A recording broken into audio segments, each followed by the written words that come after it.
प्रिय भक्तों नमस्कार। पितृपक्ष का समय चल रहा है और आज पितृपक्ष के महाशिवरात्रि के दिन लिंग पुराण में वर्णित भगवान ईशान, जिन्हें भगवान महादेव के रूप में भी पूजा जाता है, उनकी एक ऐसी स्तुति सुनाने जा रहा हूँ जिसके बारे में भगवान ब्रह्मा जी ने स्वयं कहा है कि जो भी पुरुष एक बार श्रद्धा पूर्वक इस स्तोत्र का पाठ करता है वह ब्रह्मलोक को प्राप्त करता है, और साथ ही साथ जो भी व्यक्ति श्राद्ध और श्राद्ध पक्ष में ब्राह्मणों को इसे सुनाता है और स्वयं सुनता है वह परम गति को प्राप्त होता है। साथ ही साथ प्रिय श्रोताओं, मैं आपको इस वीडियो के माध्यम से पितृपक्ष में सुने जाने वाले उन सभी महत्वपूर्ण स्तोत्रों को सुनाऊंगा जिसके श्रवण करने से पितृपक्ष का संपूर्ण फल आपको प्राप्त होता है, जिसके प्रतिदिन के श्रवण से आपके पितर प्रसन्न होते हैं, उनको तृप्ति मिलती है और वे आपकी सभी इच्छाओं को पूरा कर आपको सुख संपत्ति, धन, यश, वैभव तथा वंश वृद्धि का आशीर्वाद देते हैं। आपको करना बस ये है कि आप प्रतिदिन जब भी आपको समय मिले आप इस वीडियो को चलाकर अपने पितरों को ध्यान करते हुए इस पूरे वीडियो में दिए गए स्तोत्रों को सुनिए और इसका मनन करिए, और अंत में कमेंट बॉक्स में ओम पितृभ्यो नमः लिखकर अपने पितरों की प्रसन्नता की कामना करिए, उनकी तृप्ति की कामना करिए। तो चलिए आज की इस वीडियो में हम सबसे पहले भगवान ईशान के इस स्तोत्र का पाठ करते हैं। नमोस्तु सर्वविद्यानां ईशान परमेश्वर, नमोस्तु सर्वभूतानां ईशान वृषवाहन, ब्रह्मणोऽधिपते तुभ्यं ब्रह्मणे ब्रह्मरूपिणे, नमो ब्रह्माधिपतये शिवं मेस्तु सदाशिव। ओंकारमूर्तिदेवेश सद्यो जात नमो नमः, प्रपद्ये त्वां प्रपन्नोऽस्मि सद्यो जाताय वै नमः। अभवे च भवे तुभ्यं तथा नाति भवे नमः, भवोद्भव भवेशान मां भजस्व महाद्विते। वामदेव नमस्तुभ्यं ज्येष्ठाय वरदाय च, नमो रुद्राय कालाय कलनाय नमो नमः, नमो विकर्णायैव कालवर्णाय वर्णिने, बलाय बलिनां नित्यं सदा विकर्णाय ते, बलप्रमथनायैव बलिने ब्रह्मरूपिणे, सर्वभूतेश्वरेशाय भूतानां दमनाय च, मनोन्मनाय देवाय नमस्तुभ्यं महाद्विते। वामदेवाय वामाय नमस्तुभ्यं महात्मने, ज्येष्ठाय चैव श्रेष्ठाय रुद्राय वरदाय च, कालहन्त्रे नमस्तुभ्यं नमस्तुभ्यं महात्मने। इति स्तवेन देवेशं ननाम वृषभध्वजं, यः पठेत् सकृत् देवेह ब्रह्मलोकं गमिष्यति। श्रावयेद्वा द्विजान् श्राद्धे स याति परमां गतिम्, एवं ध्यानगतं तत्र प्रणमन्तं पितामहम्। श्रीभगवानुवाच इमं विवस्वते योगं प्रोक्तं वाहनमव्ययं, विवस्वान्मनवे प्राह मनुरिक्ष्वाकवे ब्रवीत्। एवं परम्परा प्राप्तिम् इमं राजर्षयो विदुः, सः कालेनेह महता योगो नष्टः परन्तपः। स एवं यमया तेद्य योगो नष्टः पुरन्तप, भक्तोऽसि मे सखा चेति रहस्यं ह्योतदुत्तमम्। अर्जुन उवाच अपरं भवतो जन्म परं जन्म विवस्वतः, कथमेतद्विजानीयां त्वमादौ प्रोक्तवानिति। श्रीभगवानुवाच बहुनीतिं मे व्यतीतानि जानानि तव चार्जुन, तान्यहं वेद सर्वाणि न त्वं वेत्थ परन्तप। अजोऽपि सन्नव्यवयात्मा भूतानामीश्वरोऽपि सन् प्रकृतिं स्वामधिष्ठाय सम्भवाम्यात्ममायया। यदा यदा हि धर्मस्य ग्लानिर्भवति भारत अभ्युत्थानमधर्मस्य तदात्मानं सृजाम्यहम्। परित्राणाय साधूनां विनाशाय च दुष्कृतां धर्मसंस्थापनार्थाय सम्भवामि युगे युगे। जन्म कर्म च मे दिव्य एवं यो वेत्ति तत्त्वतः त्यक्त्वा देहं पुनर्जन्म नैति मामेति सोऽर्जुन। वीतरागभयक्रोधा मन्मायामापुपाश्रिता बहवो ज्ञानतपसा पूता मद्भावमागताः। ये यथा मां प्रपद्यन्ते तांस्तथैव भजाम्यहम्। मम वात्मानुवर्तन्ते मनुष्याः पार्थ सर्वशः। काङ्गच्छन्तः कर्मणां सिद्धिं यजन्तः इह देवता। क्षिप्रं हि मानुषे लोके सिद्धिर्भवति कर्मजा। चतुर्वर्ण्यं मया सृष्टं गुणकर्म विभागशः तस्य कर्तारमपि मां वृद्धकर्तारमव्ययम्। न मां कर्माणि लिम्पन्ते न मे कर्मफले स्पृहा इति मां योऽभिजानाति कर्मभिर्न स बध्यते। एवं ज्ञात्वा कृतं कर्म पूर्वैरपि मुमुक्षुभिः कुरु कर्मैव तस्मात् त्वं पूर्वै पूर्वतरं कृतं। किं कर्म किं कर्मेति कवयोऽप्यत्र मोहिताः तत्ते कर्म प्रवक्ष्यामि यज्ञात्वा मोक्षसे शुभात्। कर्मणो ह्यापि बोद्धव्यं बोद्धव्यं च विकर्मणः अकर्मणश्च बोद्धव्यं गहना कर्मणो गतिः। कर्मण्यकर्म यः पश्येत् कर्मणि च कर्म यः स बुद्धिमान् मनुष्येषु सः युक्तः कृत्सकर्मकृत। यस्य सर्वे समारम्भः कामसङ्कल्पवर्जिताः ज्ञानाग्निदग्धकर्माणं तमाहु पण्डितं बुधः। त्यक्त्वा कर्मफलासङ्गं नित्यतृप्तो निराश्रयः कर्मण्यभिप्रवृत्तोऽपि नैव किञ्चित् करोति सः। निराशीर्यत चित्तात्मा त्यक्तसर्वपरिग्रहः शरीरं केवलं कर्म कुर्वन्नाप्नोति किल्बिषम्। यदृक्षालाभसन्तुष्टो द्वन्द्वातीतो विमत्सरः समः सिद्धावसिद्धौ च कृत्वापि न निबध्यते। गतसङ्गस्य मुक्तस्य ज्ञानावस्थितचेतसः यज्ञायाचरतः कर्मः समग्रं प्रविलीयते। ब्रह्मापर्णं ब्रह्म हवे ब्रह्मग्रो ब्रह्मणाहुतं ब्रह्मेव तेन गन्तव्यं ब्रह्मकर्म समाधिना। दैवमेवापरे योग्यं योगिनः पर्युपासते ब्रह्माज्ञावर्परे यज्ञं यज्ञेनैवोपजुह्यति। श्रोतादीनिन्द्रियाण्यन्ये संयमाग्निषु जुह्यति शब्दादीन्विषयानन्य इन्द्रियाग्निषु जुह्यति। सर्वाणीन्द्रियकर्माणि प्राणकर्माणि चापरे आत्मसंयमयोगान्नो जुह्यति ज्ञानदीपिते।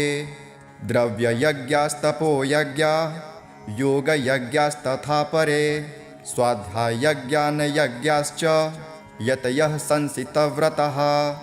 अपाने जुह्वति प्राणं प्राणे पानं तथा परे प्राणापानगतिरुद्ध्वा प्राणायामपरायणः। अपरे नियताहारः प्राणान् प्राणेषु जुह्वति। सर्वेऽप्येते यज्ञविदो यज्ञक्षपितकल्मषः। यज्ञसृष्टामृतभुजो यान्ति ब्रह्म सनातनं। नायं लोकोऽस्त्ययज्ञस्य कुतोऽन्यः कुतु सत्तम। एवं बहुविधा यज्ञा वितता ब्रह्मणो मुखे कर्मजान् विद्धि तान् सर्वान् नैवं ज्ञात्वा विमोक्षसे श्रेयान् द्रव्यमयाद्यज्ञा ज्ञानज्ञः परन्तप सर्वं कर्माखिलं पार्थ ज्ञाने परिसमाप्यते तद्विद्धि प्राणिपातेन परिप्रश्नेन सेवया उपदेश्यन्ति ते ज्ञानं ज्ञानिनस्तत्त्वदर्शिनः यज्ञात्वा न पुनर्मोहमेवं याज्ञसि पाण्डव येन भूतान्यशेषेण तक्षस्यान्मन्यथो मयि अपि चेदसि पापेभ्यः सर्वेभ्यः पापकृत्तमः सर्वं ज्ञानप्लवेनैव वृजनं सन्तरिष्यसि यथैधांसि समृद्धोऽग्नि भस्मैसात् कुरुतेऽर्जुनः ज्ञानाग्नि सर्वकर्माणि भस्मसात् कुरुते तथा न हि ज्ञानेन सदृशं पवित्रमहि विद्यते तत्स्वयं योगसंसिद्धः कालेनात्मनि विन्दते श्रद्धां वल्लभते ज्ञानं तत्परः संयतेन्द्रियः ज्ञानं लब्ध्वा परां शान्ति चिरेणाधिगच्छति अज्ञश्च श्रद्धिधानश्च संशयात्मा विनश्यति नायं लोकोऽस्ति न परो न सुखं संशयात्मनः योगं सन्न्यस्तकर्माणं ज्ञानसन्तृष्य संशयम् आत्मवन्तं न कर्माणि निबध्नन्ति धनञ्जयः तस्मादज्ञानसम्भूतं हस्तं ज्ञानासीनात्मनः स्थित्वेन संशयं योगां मा तिष्ठोत्तिष्ठ भारतः ॐ तत्सदिति श्रीमद्भगवद्गीतासूपनिषत्सु ब्रह्मविद्यायां योगशास्त्रे श्रीकृष्ण अर्जुन संवादे दिव्यज्ञानयोगो नाम चतुर्थोऽध्यायः। हरिः ओम्।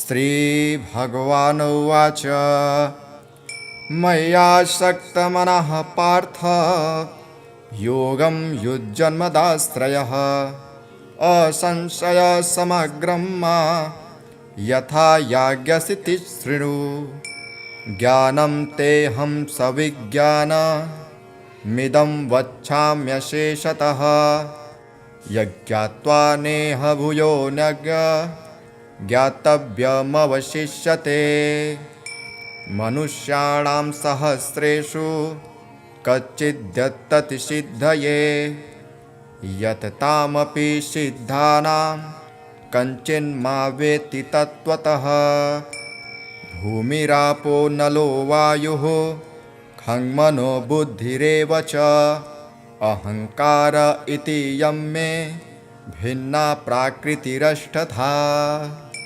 अपरेयमितस्तज्ज्ञा प्रकृतिं वृद्धि मे परां जीवभूता महाबाहो ययेदं धार्यते जगत् एतद्योनीनि भूतानि सर्वाणीत्युपधारय अहङ्कृत्सन्न्यस्य जगतः प्रभव प्रलयस्तथा मत्तः परतरं नान्यत् किञ्चिदस्ति धनञ्जयः मयि सर्वमिदं प्रोक्तं सूत्रे मणिगणा इव रसोऽहमप्सु कौन्तेय प्रभास्मि शशिसूर्ययोः प्रणवः सर्ववेदेषु शब्दः खे पौरुषं ऋषि पुण्यो गन्धः पृथिव्यां च तेजस्यास्मि विभावसौ जीवनं सर्वभूतेषु तपश्चास्मि तपस्विषु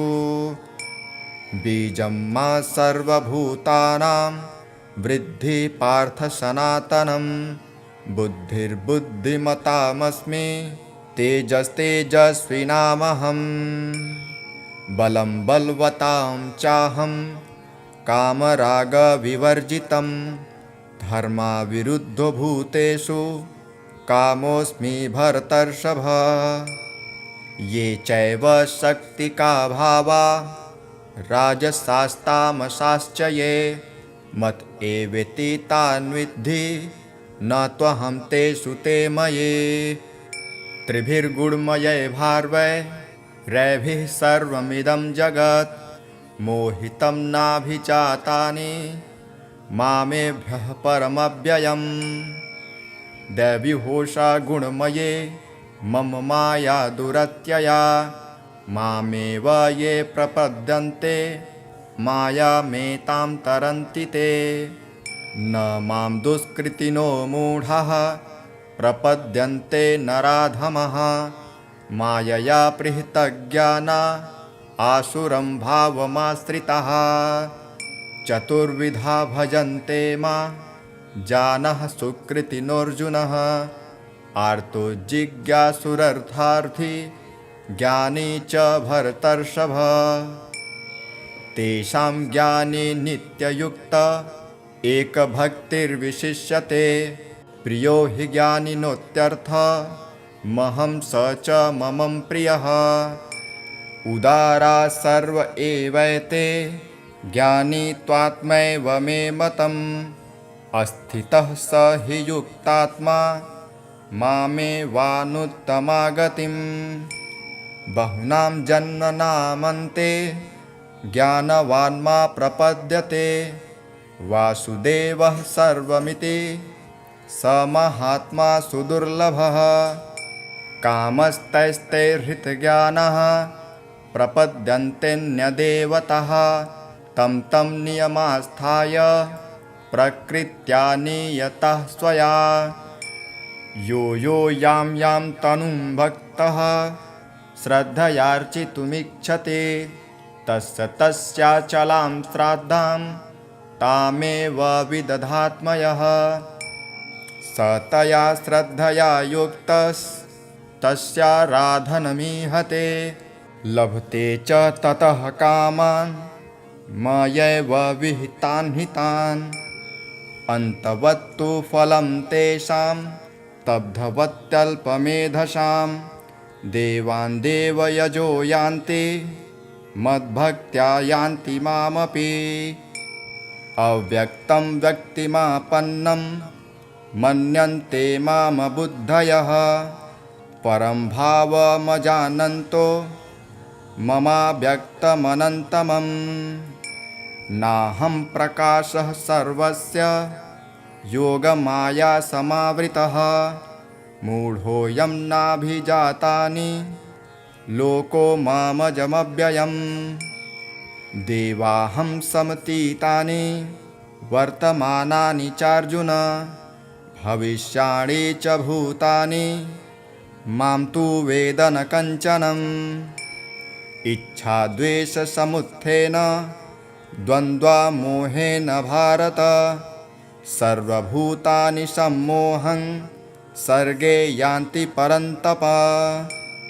येषां त्वन्तगतं पापं जनानां पुण्यकर्मणां ते द्वन्द्वमोहनिर्मुक्ता भजन्ते मां दृढव्रताः। जरामरणमोक्षाय मामाश्रित्य यन्ति ये ते ब्रह्म तद्विदुः कृत्स्नं मध्यात्मं कर्म चाखिलम्। साधिभूताधिदैवं मा साधियज्ञं च ये विदुः प्रयाणकालेऽपि च मां ते विदुर्युक्तचेतसः। ॐ तत्सदिति श्रीमद्भगवद्गीतासूपनिषत्सु ब्रह्मविद्यायां योगशास्त्रे श्रीकृष्ण अर्जुन संवादे भगवद्ज्ञानयोगो नाम सप्तमोऽध्यायः। ओम हरिः। प्रिय दोस्तों नमस्कार। आज हम आपको इस वीडियो में भगवद गीता के 15वें अध्याय को सुनाने का प्रयास कर रहे हैं। तो चलिए हम भगवद गीता के 15वें अध्याय, जिसका नाम है पुरुषोत्तम योग, इसे हम ध्यान से भगवान श्री कृष्ण को याद करते हुए मन से सुनिए। श्री भगवानुवाच ऊर्ध्वमूलः मधं शाखं स्वत्थं प्राहुरव्यव्ययम् छन्दांसि यस्य पर्णानि यस्तं वेद स वेदवित् अधश्चोर्ध्वं प्रतितास्य शाखा गुणप्रवृद्धा विषयः प्रवालः अधश्च मूल्याननुसन्ततानि कर्मानुबन्धिनि मनुष्यलोके न रूपमस्येह तथोपलभ्ये नान्तो न चादिर्न च सम्प्रतिष्ठा अस्वस्थमेनं सुविरूढमूलमसङ्गशस्त्रेण दृढेन छित्त्वा ततः पदं तत्परिमार्गितव्यं यस्मिन् गता न निर्वन्ति भूयः तमेव चाद्यं पुरुषं प्रपद्ये यतः प्रवृत्तिः प्रसिता पुराणे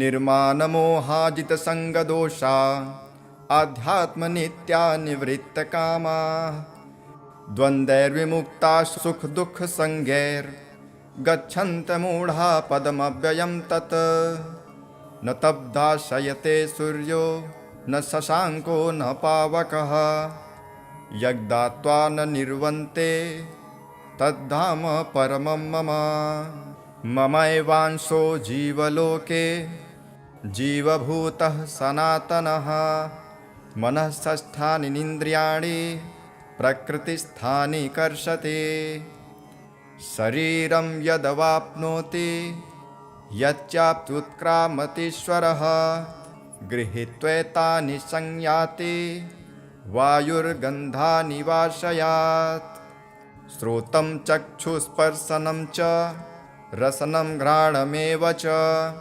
अधिष्ठाय मनश्चायं विषयानुपसेवते उत्क्रामन्तं स्थितं वापि भुञ्जानं वा गुणान्वितं विमूढानानुपश्यन्ति पश्यन्ति ज्ञानचक्षुषः यतन्तो योगिनश्चैनं पश्यन्त्यात्मन्यवस्थितं यतन्त्योऽप्यकृतात्मानो नैनं पश्यन्त्यतेजसः यदादित्यगतं तेजो जगद्भासयतेऽखिलं यच्चन्द्रमसि यच्चाग्नौ तत्तेजो वृद्धिमामकम् गामाविश्य च भूतानि धारयाम्यहमोजसा पुष्णामि चौषधिः सर्वः सोमो भूत्वा रसात्मकः अहं वैश्वानरो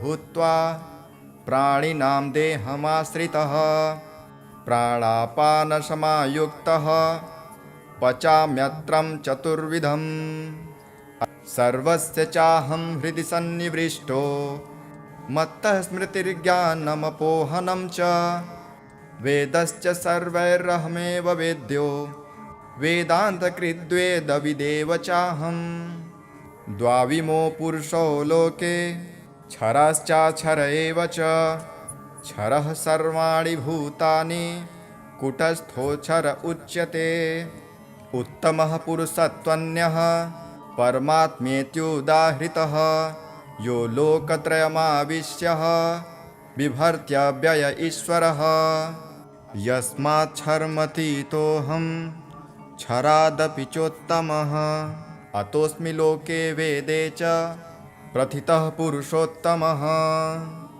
यो मामेवमसम्मूढो जानाति पुरुषोत्तमं स सर्वविद्ध मां सर्वभावेन भारत इति गुह्यतमं शास्त्रमिदमुक्तं मया नघम् एतद्बुद्ध्वा बुद्धिमान् स यात्कृत्कृत्यस्य भारत।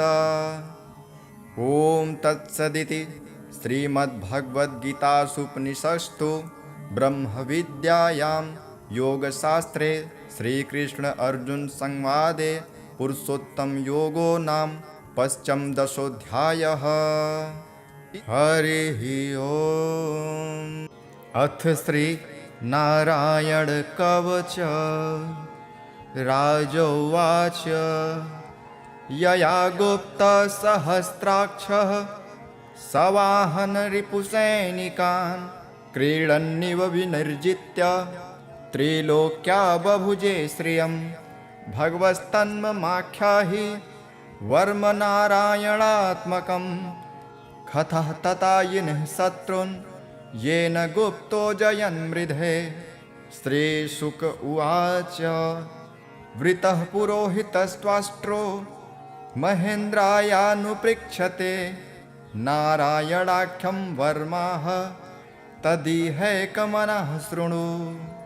विश्वरूप उवाच धौताङ्घ्रिपाणिराचम्य सपवित्रौदङ्मुखः कृतस्त्वाङ्गकरन्यासो मन्त्राभ्यां वाग्यतः शुचिः नारायणमयं वर्म संह्योदभयागते पादयोर्जानुरुद्वोर्द रुदरे हृद्यथोरसे मुखे शिरस्यानुपूर्वादो कारादिनी विन्यसेत्।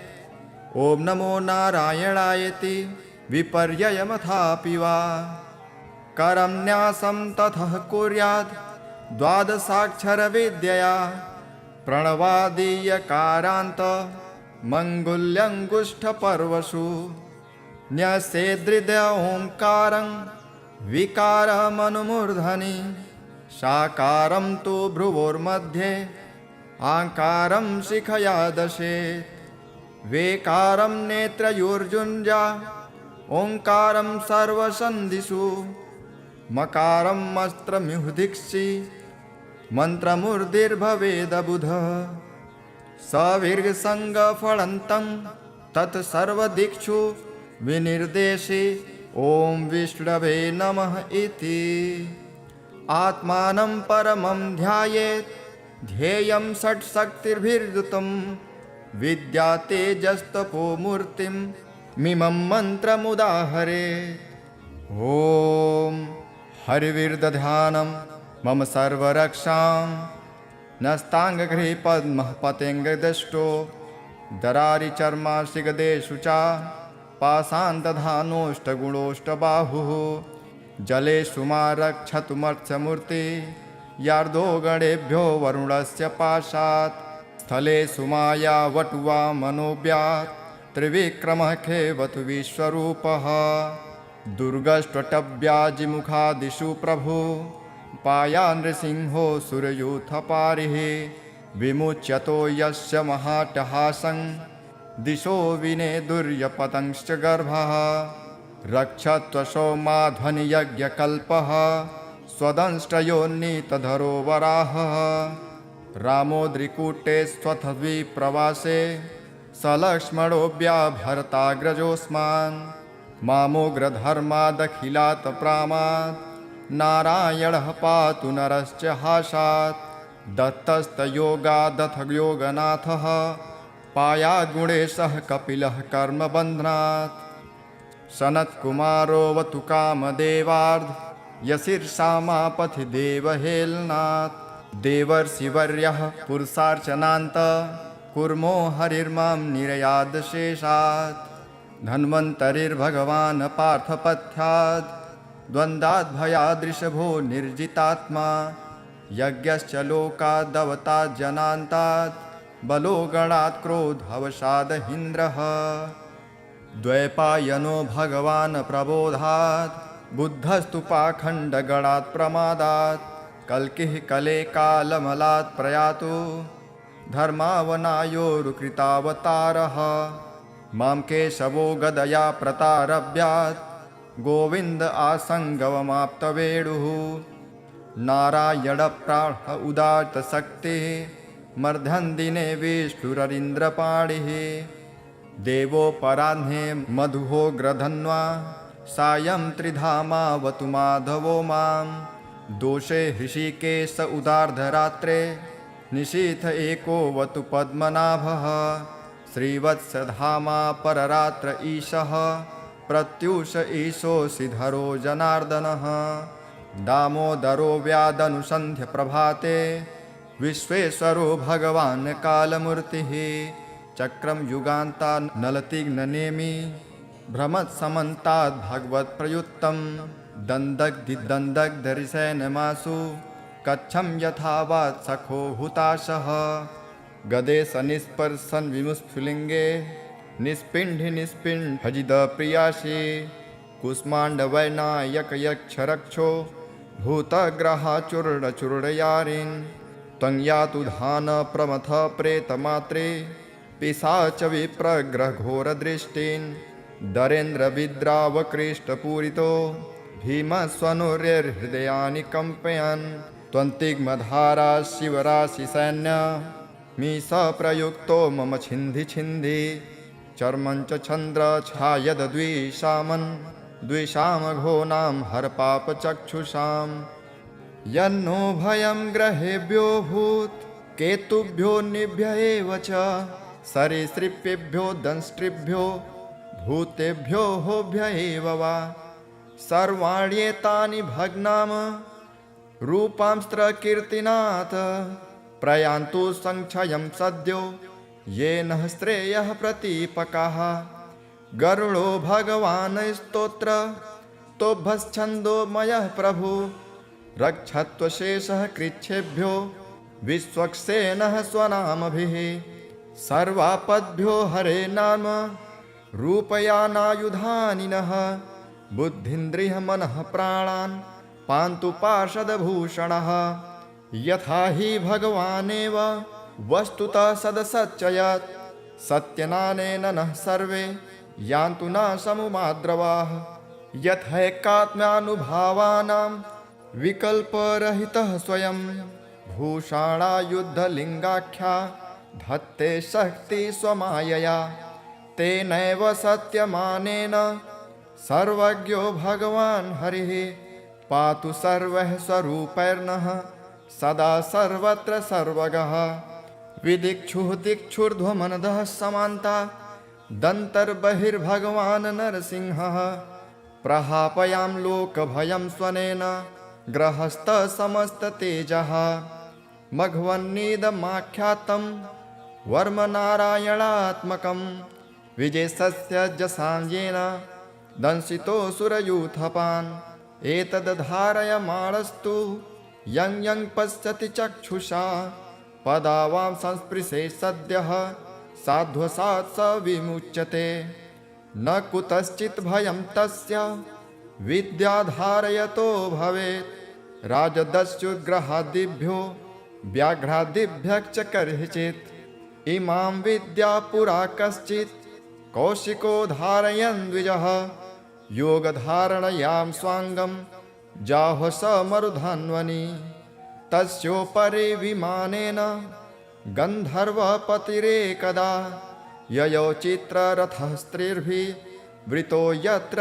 द्विजक्षयः गगनान्यपततः सद्यः स विमानो हवाक्स्थिरः स वालखिल्यवचनां दस्थिन्यादाय विस्मितः प्राच्यस्य प्राचि सरस्वत्यां स्नात्वा धाम स्वमन्वगात् श्रीशुक उवाच यः इदं शृणुयात् काले यो धारयति चादृतः नं नमस्यन्ति भूतानि मुच्यते सर्वतो भयात् एतां विद्यामधिगतो विश्वरूपाश्च कृतुः त्रैलोक्यलक्ष्मी बुभुजे विनिर्जित्य मृधेशुरान् इति श्रीनारायणकवचं सम्पूर्णम्। गजेन्द्रमोक्ष श्रीशुक उवाच एवं व्यवसितो बुद्ध्या समाधाय मनोहृदि जजाप परमं जाप्यं प्राग्जन्मन्यनुशिक्षितम्। श्रीगजेन्द्र उवाच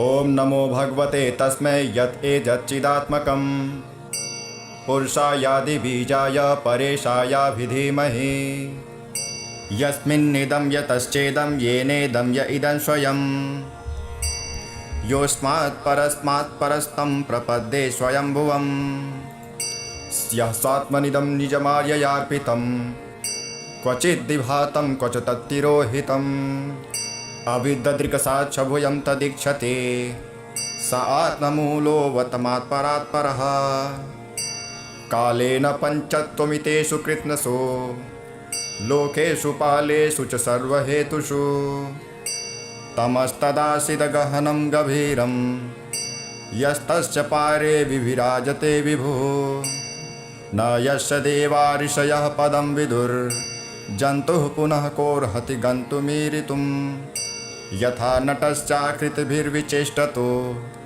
दूरत्ययानुक्रमणः समावतु दिदृक्षयो यश्च पदं सुमङ्गलं विमुक्तसङ्गा मुनयः सुसाधवः चरन्त्यलोकव्रतमं व्रणं वने भूतात्मभूता सुहृदः समे गतिः न विद्यते यश्च न जन्म कर्म वा न नामरूपे गुणदोष एव वा तथापि लोकाप्ययसम्भवाय यः स्वमायया तान्यनुकालमृच्छते तस्मै नमः परेशाय ब्रह्मणे नन्यशक्तये अरूपायोरुरूपाय नम आश्चर्यकर्मणे नम आत्मप्रदीपाय साक्षिणे परमात्मने नमो गिरां विदुराय मनसश्चेतसामपि सत्त्वेन प्रतिलभ्याय नैष्कर्म्येण विपश्चिता नमः कैवल्यनाथाय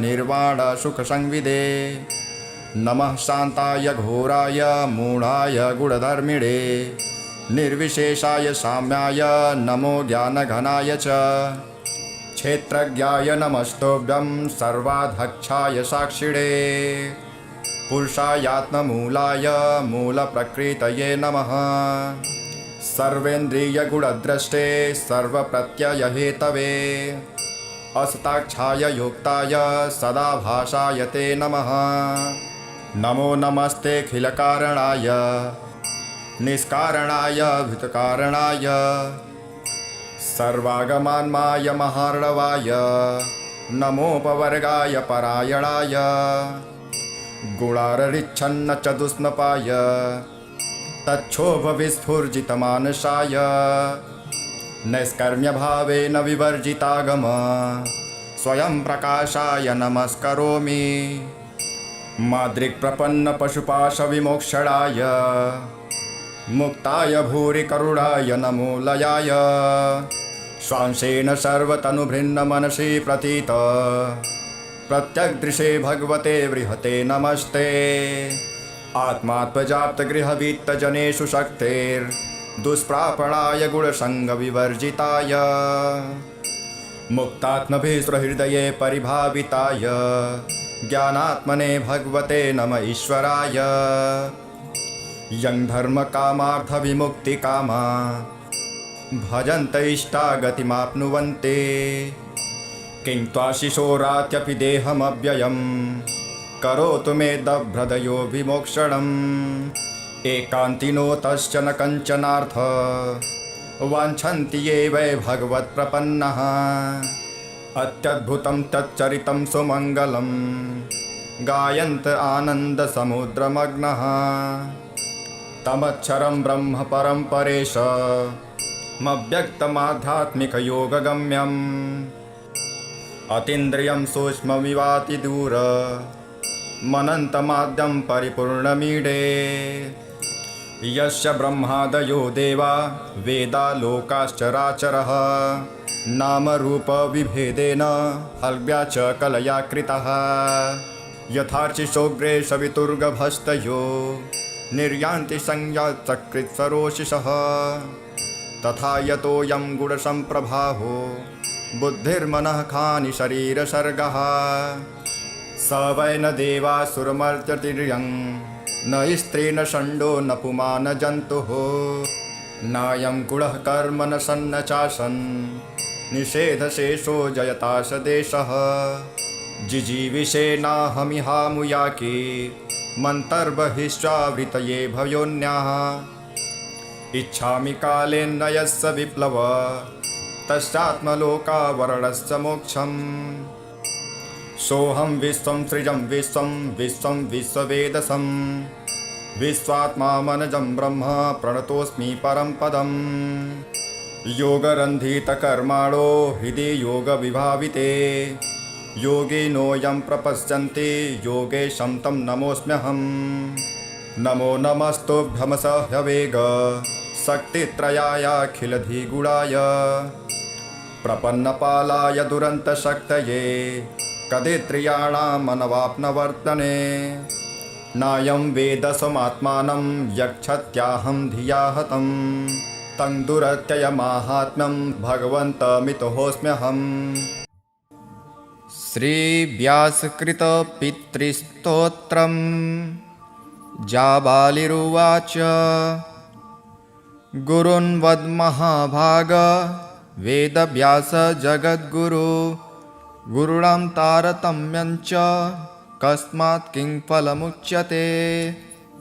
व्यास उवाच माता पिता गुरुश्रेयान् ज्येष्ठभ्राता पितामहः श्वशुरो मातुलश्चैव तथा मातामहः स्मृतः पितुः ज्येष्ठः कनिष्ठश्च भ्राता ज्येष्ठा निजस्वसा पितुः स्वसा जनन्याश्च स्वसा गुरुजना स्मृतः पत्न्यः पितामहादीनां तथैव गुरुवः स्मृतः एतुषु हि पिता श्रेयान् गुरुरेव महागुरुः पिता धर्मः पिता स्वर्गः पिता हि परमं तपः पितरि प्रीतिमापन्ने प्रीयन्ते सर्वदेवताः पित्रर्थे पुण्यकर्माणि कुर्यात् सर्वाणि सत्सुतः तेनाननुमतोऽप्येवं कुर्वन्नेवावसीदति यत्नातु पितरं यस्तु क्रियत्पुण्यं च कारयेत् स तप्तपुण्यफलं कोटि गुणमाप्नोत्यसंशयः। शृण्वक्षेः पितुस्तोत्रं विष्णवे ब्रह्मणोदितं नाभिपद्मोद्भवं येन तुष्टाव पितरं सतम्।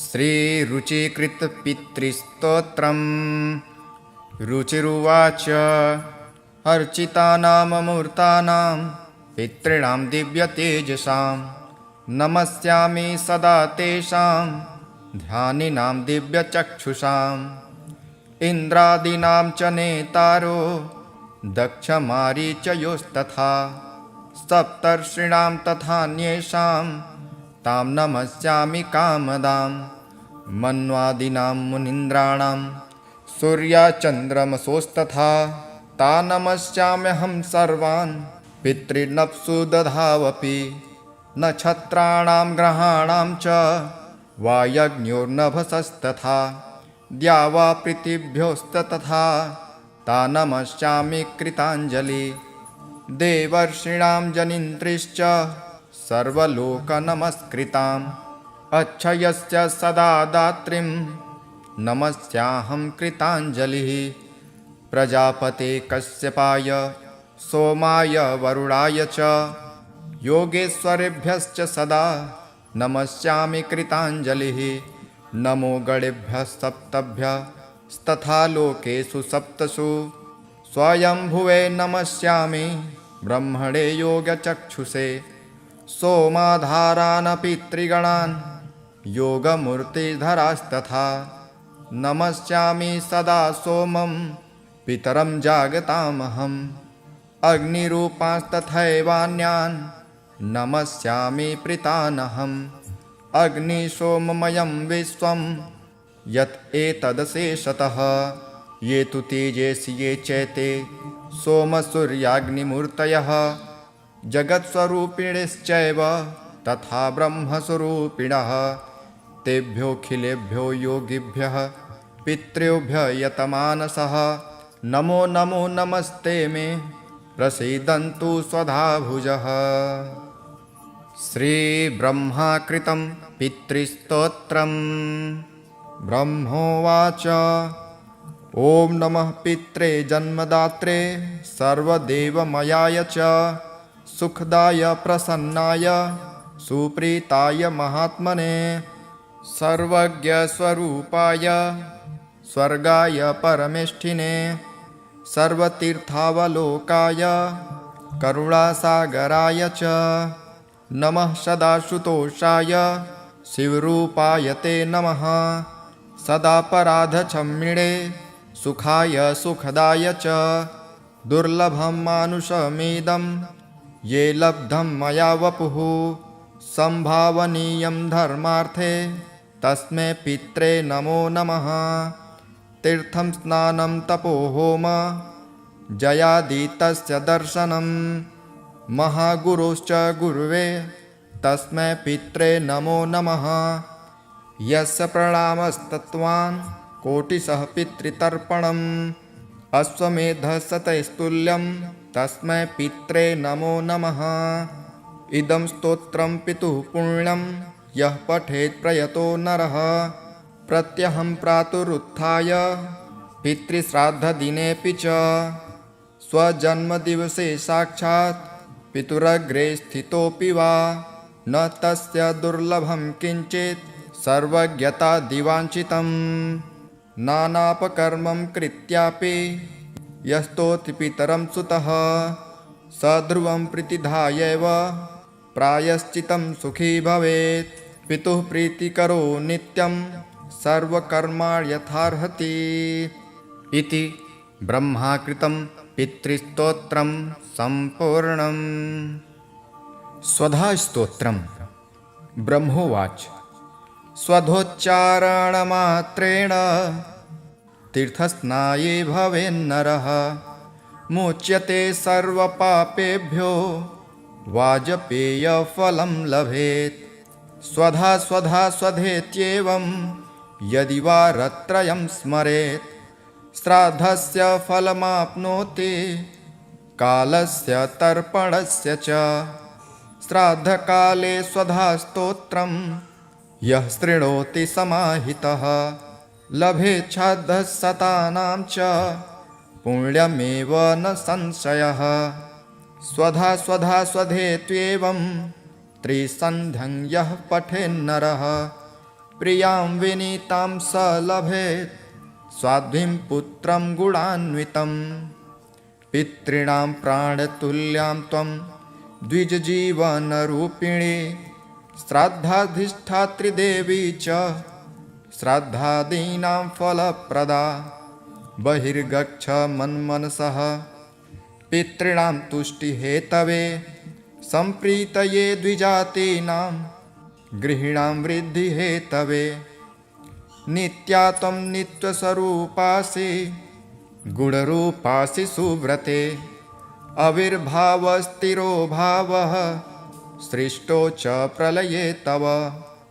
ॐ स्वस्तिश्च नमः स्वाहा स्वधा त्वं दक्षिणा तथा निरूपिताश्चतुर्देवे षट्प्रशस्ताश्च कर्मिणां पुरासिस्त्वं स्वधा गोपी गोलोके राधिका सखी। घृतोरसि स्वधात्मानं कृतं तेन स्वधा स्मृता। इत्येव मुक्ताश ब्रह्मा ब्रह्मलोके च संसदि तस्थौ च सहसा सद्यः स्वधा साविर्बभूवः। तदा प्रीतिभ्यः प्रददौ तामेव कमलाननां तां सम्प्राप्य ययुस्ते च पितरश्च प्रहर्षिता।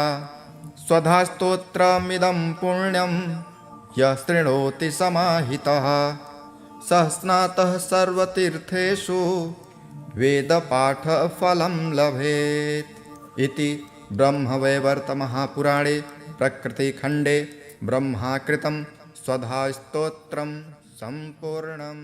ॐ पितृभ्यो नमः। श्री पितृक्षमा प्रार्थना स्तोत्रम्। नमः पितृगणेशाय सर्वलोकपितामह भवद्भिः पूजितो नित्यं त्रायस्व मम बन्धनात्।